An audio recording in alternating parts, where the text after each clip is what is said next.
Doktorica Zdenka Čebašek Travnik se je rodila 13. februarja 1955 v Murski Soboti. Diplomirala je na Medicinski fakulteti v Ljubljani, kjer je leta 1997 tudi doktorirala.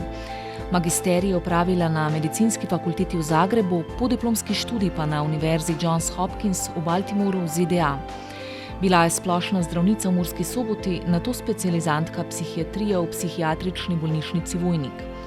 Sledila je zaposlitev na različnih položajih v Univerzitetni psihiatrični kliniki Ljubljana, pretežno na področju zdravljenja odvisnih od alkohola. Vključena je bila v raziskovalne in preventivne dejavnosti, njena bibliografija pa obsega več kot 330 enot. V letih od 2007 do 2013 je bila varuhinja človekovih pravic, v obdobju od 2017 do 2021 pa predsednica Zdravniške zbornice Slovenije. Od decembra 2022 dalje je predsednica sekcije za literaturo in medicino pri Slovenskem zdravniškem društvu. Trenutno deluje kot samostojna svetovalka na področju narativne medicine ter kot strokovna sodelavka in prostovoljka društva Spominčica pri pomoči osebam z demenco in njihovim bližnjim. Za svoje delo je prejela tudi francosko državno odlikovanje. Postala je vitezinja reda Legije časti.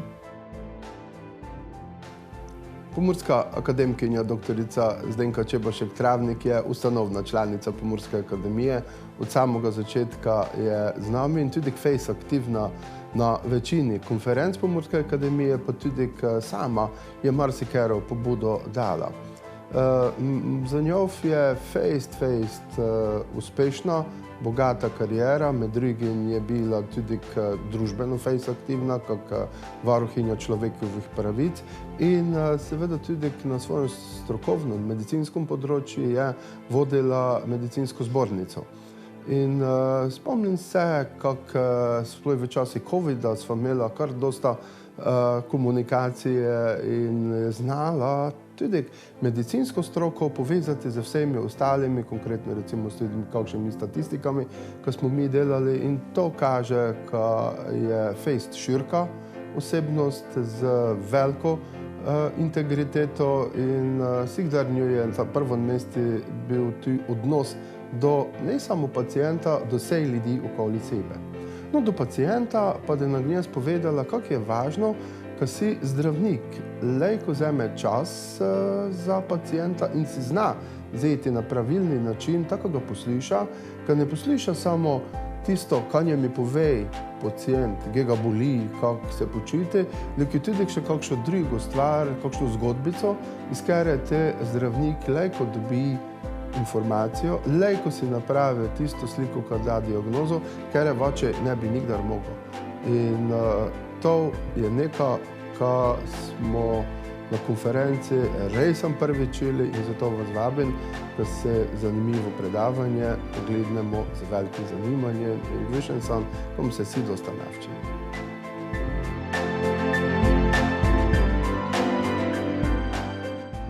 Odnos med zdravnikom in pacientom je tisti del medicine, ki smo ga ob velikem napredku znanosti in z dokazi podprte medicine odrivali iz delovnega okolja zdravnika. Znova prihaja čas, ko proces zdravljenja zahteva, da zdravniki pacientu namenijo več pozornosti tudi s tem, da prisluhnejo njegovi zgodbi. Vedno bolj se uveljavlja nova stroka, narativna medicina, ki temelji na razumevanju in poučevanju medicine v uporabi pripovedništva in zgodb.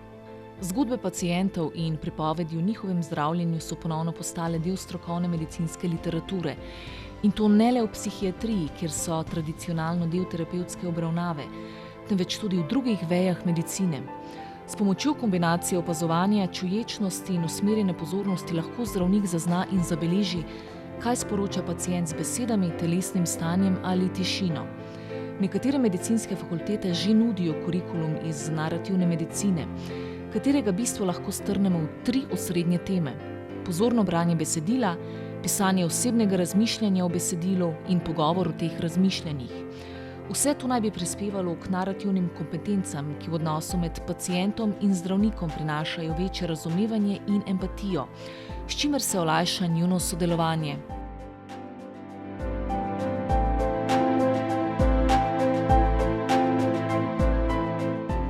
Tri dejstva.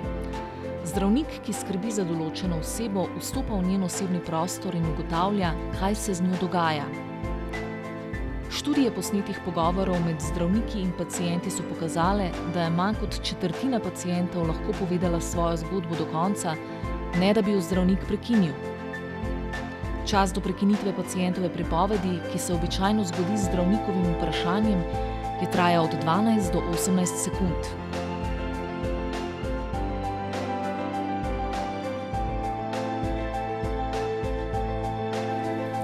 Ja, lepo pozdravljeni. Jaz sem fejst vesela, ker sem dobila dovoljenje kaleko malo prekmurskih učin. Doma.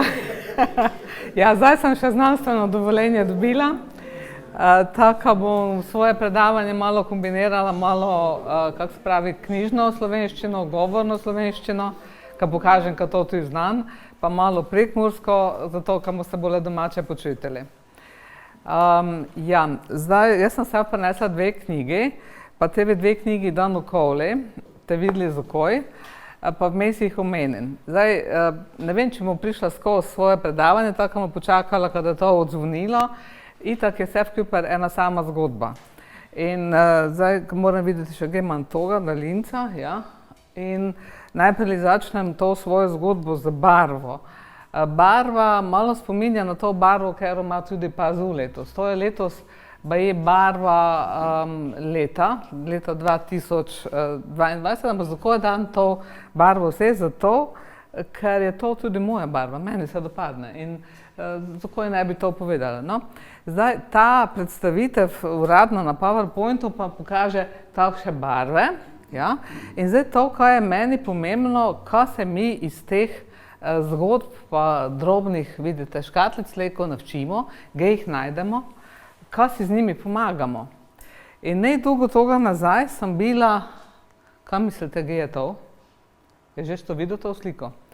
Sem bila na Gradi in tam je slika, Stanka Dešnikova pravi, kaj je to največja slika v Sloveniji ali pa v Pomurju vseeno, res je fejst velika. No in tudi tu je puno zgodbic, no avtor te slike je pa, zato sem dala tu gor, Bram Dont, pa na Facebooku ga najdete. On je, mislim, da je Nizozemec, pa živi v Prekmurju. Tisti, ki ga poznate, najbolj znate ga, si želim, da mu ga jednog spoznala, ker mi je ta slika res nekaj fascinantnega, ravno z očmi zgodb, o katerih bom gnes pravila. No, zdaj, v resnici se pa zgodbe nabirajo na ta način. Pač vsak ima nekšo svojo zgodbico, pa če se nekaj skupaj najdemo, tako kako smo se mi zdaj tu, si te zgodbe lejka pripovedavljamo. Ja? Zdaj pa zgodbe iz medicine. Sikdar dajo nekšo sliko, mamo pa dejte. Evo, ga sem dala, očko pa dejte. To je zgodba, ker je zgodba naše familije. Mi imamo same dečke. Mi v možem, ker tam sedi, imava sina in on ima 3 sine in resno bi bilo malo čudno, če ne bi to na ta način povedala. In tako sem jaz povedala tudi en del svoje zgodbe. No, bolj zanimiva, ali pa še enako zanimiva, je pa ta zgodba Antona Pavloviča Čehova. Mi vsi znamo, kaj smo se učili od njega. Pisatelj je bil, ali on je bil tudi doktor. In on je povedal napisal pravzaprav v pismih ta znameniti stavek. Medicina je moja zakonita žena in literatura moja ljubica. Ko se ene naveličam, prespim pri drugi. Ja? In to je ne samo njegova zgodba, ampak v medicini so zgodbe pisali vsi. Iz zgodovine v izkušnje pacientov, izkušnje zdravnikov, ker so bili pacienti in zdravniki so ali smo tudi pisatelji. No, tu imamo, zato sem pravila, kad dam te knjige na mizo oziroma jih dam okoli, tu imamo knjigo Ruža Vrek. Ne vem, če se še to spomne. Ruža Vrek je bila podeželska zdravnica in knjiga, zdaj sem jo ponovno čitala, je enako pretresljiva, kak je bila tek, da sem jo leta 1984 prvič čitala.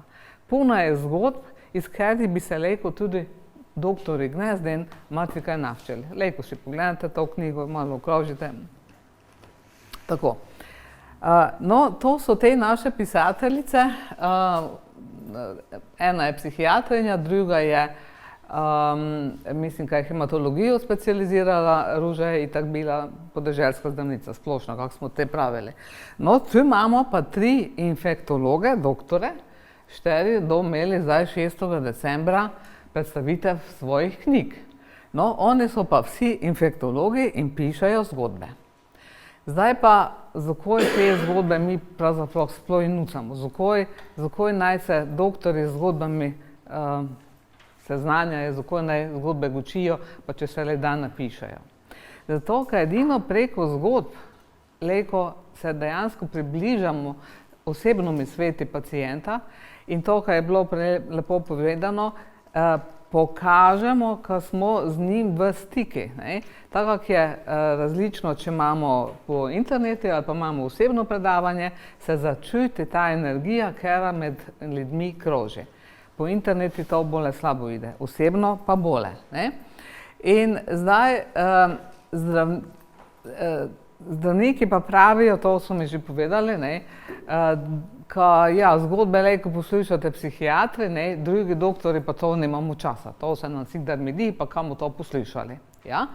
In seveda, jaz sem psihiater, še sikdar doktorca, in tudi če sem se to dobro učila, narativa, pripovedovanje v psihoterapiji, se tudi to treba navčiti, ne meš ti samo nešto zgodbo imeti, pa te z njej nekaj napraviti. Moraš jo znati analizirati, pa iz toga nekaj potegniti dobrega za pacijenta. Ali pa ste zdaj dale. Naomi Remen ona je se najprej za pediatrico navčila, te je pa gratala družinska pa skupnostna doktorica in napisala čudovito knjigo Zgodbe ob kuhinjski mizi. In to knjigo je ena kolegica prinesla iz Amerike in skupaj z njo program ali pa izbirni predmet pravili umetno zdravljenje. In ta program smo parkrat na medicinski fakulteti skozi pustili, te pa nekako ne bilo zaželeno, ko se mi s takšnimi stvarmi ukvarjamo. No, zdaj, kada je še malo bolje zanimivo, kako te zgodbe delujejo, imamo pa tu internistko in sicer po imeni Rita Čaron, mislim, da se tako izgovarja, če ne, da mi je pač oprostila. Ona je leta 2000, se pravi, to je ne tako dolgo nazaj, ugotovila, da bi dobro bilo, da bi imeli doktorji te narativne kompetence in jih je tudi opisala. In ona je, ker je videla, da to tudi nucaš nekšo znanja za to, ona je šla študirati, če mi bi pravili kaj je že to, literaturo, književnost, pač na filozofski fakulteti, tam v Ameriki je to malo način, zato, ker se je navčila analizirati zgodbe. In zdaj imajo v Ameriki na nekaterih fakultetah že obvezno kurikulum narativne medicine. In to bi bilo moje senje, če bi se to tudi v Sloveniji kdaj napravilo. No in kaj je narativna kompetenca, ste si tu lejko prešteli, ide za to, kad dejansko pacijenta doktor doživi.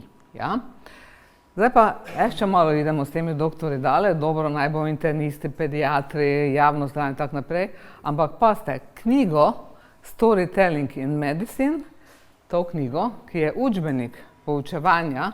Kaj mislite, kaj stroke so te doktori, ki so to napisali? Vam dam tu okoli. Napisali so doktori, ki so urgenca. Urgenca in katastrofna medicina. Se pravi, tudi tam, kjer se najbolje medi, treba poslušati zgodbo pacijenta. In tudi to knjigo vam dam okoli, ko si pogledate, kako to izgleda. No, zanimivo pa je, ker sem šla še nekaj druge knjige z toga področja si nabaviti, ali vam povem, ker so predvsej drage. In ne vem, če bom si jih sama kupila, bom pa vsekakor šla v ustanovitev sekcije za medicino in literaturo pri Slovenskem zdravniškem društvu. Dovoljenje že imam od glavnega strokovnega sveta, tako mislim, da bomo pomali mi tudi nazaj prenesli zgodbe, ker nam je Ruža Vrek pripovedavala, pa seveda še dosta drugih doktorov, ampak ko smo bili v Prekmurju, sem Ružo to omenila. Zdaj, na kratko, ker res imam še 5 minut časa, to bi izpostavila, to, kar vsi znate, pritožba pacijenta. Zdravnik gleda v ekran, ne mene v oči. To je pojav, ker mi se ne moremo izogniti, tudi psihiatri ne. In to je katastrofa. In zdaj treba izumiti nekši novi način, kako bomo doktori pa se obrnili k pacijenti. ne samo v računalnik. Kako bomo to napravili, še ne vem, dosta o tom premišljavljam. In to druga izjava, ki pove o pacienti, govorila sem njemu, ne z njim. Doktor pa je z mislimi ne vem, kje druge. In tretje, nihče ni poslušal moje zgodbe. Ja? Zdaj, če bi vi želeli poslušati te zgodbe pacientov, bi mogli začeti doktore nači ščiti. Ne tako, kako smo zdaj, kaj vas najprej, kaj vas boli, pa te vse okoli, do širke zgodbe, ampak bi morali najprej začeti širšo zgodbo, kak sta kaj. In te iti pomali po korakih na to, kaj je zavoljo, ko je prišel k doktorju. Zdaj, ponazorim to, kar sem povedala. Da sem bila doktorica v Soboti, je k meni hodila ena mlada ženska, zdrava kmetica. Pa vsake toliko časa je šela imeti hepalpan. Znate, kaj je hepalpan? Malo, če se kaj vdariš, tako je včasih bilo, ko si se namazal, pa te tisto hitreje šlo. Pa ona prišla prvič, pa sem pravila, dobro, kaj ste si to napravili? Ja, da smo gor se nakladali, sem se vdarila. Pa da je, to sem napisala. Pa da je prišla drugič, pa je imela po nogaj, ja, to smo pa ne vem, kaj delali. Ja. Da je prišla tretjič, tako v razmaki 2-3 mesecev, pa meni že malo čudno bilo, nikaj se ne znala od nasilja v družini, ker to na medicini ne včijo, še zdaj ne. Ampak mi je sestra pravila, pa doktorica, vi ne veste, kako on jo ubije. Mož jo je bil. In ona je ta svoj problem rešavala tako, da je hodila k doktorju po hepalpan, pa najbrž sestri povedala, ko jo mož bije. In to je zgodba, ki bi jo gnezden s tem znanjem, ki ga imam zdaj, čisto noče obravnavala. Druga zgodba je pa iz današnjega časa, je pa en pacient z amiotrofično lateralno sklerozo. To je takšna progresivna bolezen, ker je imel tudi Hawkins. To ste spremljali, on je strašno dolgo živel, običajno te pacienti ne živijo dolgo. No in en moj pacient je šel k svojimi osebnimi doktorji, pa je pravo, on misli, da ima to bolezen. Ja? Doktor ga je ne pital, po čem to sklepate, kako to v vidi, kaj se vam dogaja v življenju. Doktor pa, vi pa to že nemate, dajte no, malo ste nervozni, pa je to vratalo. Pa je prišel čez 2 meseca, pa je pašel k tomu istому doktorju, pa pravo, doktor, jaz segli mislim, da imam to bolezen. Nemogoče. Nemogoče. Kaj pa je? To malo teže si zakapčen knofe. To ne more biti. On je imel še to smolo, ko je še zuj pil, alkoholik je bil. Na kar je te doktor šel na en seminar in je poslušal predavanje o ALS. In z toga seminara je pozval toga svojega pacienta, pa se njim po telefonu opravičil. Opravičil se, kaj ne poslušal njegove zgodbe. To je tisto, kar človeka gene. To je tisto, kar prenese samo narativna medicina. Te kompetence, ko se povežeš s pacientom in ko njimi vrbleš, ko njimi prisluhneš in ko znaš, kak je zgodba toga pacienta pomembna. In zdaj je čas, ko vi povete svojo zgodbo. Vsak še svojo, vsak še pri sebi premisli, ko jo povete na glas, in jo sestavite tako, kako vam najbolje odgovarja. Pa ne pozabite na to, ko smo se tu srečali, pa ko smo si zgodbe povedali. Hvala lepa.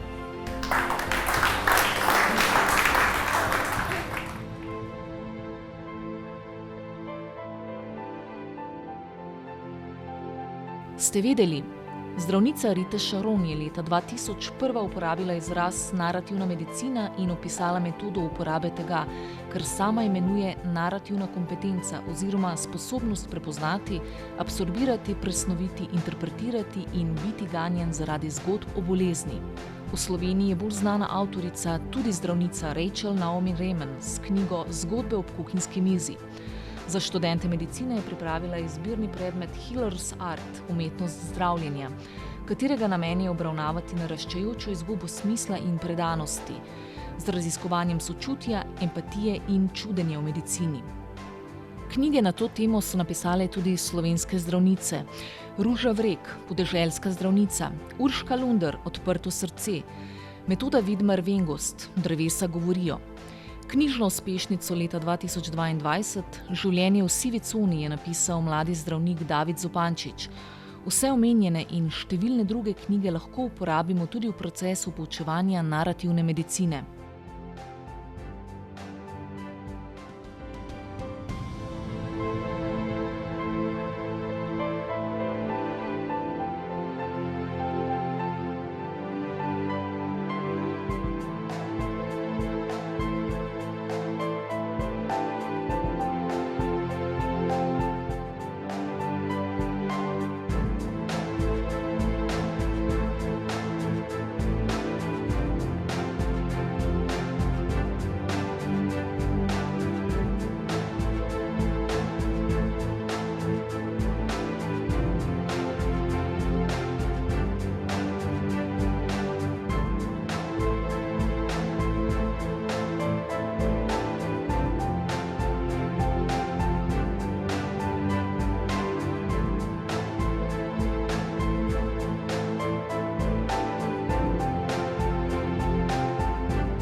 Kjer se prepletajo kulture, jeziki, okusi in doživetja v neskončnih razgledih preteklosti in prihodnosti. Vinarium Lendava.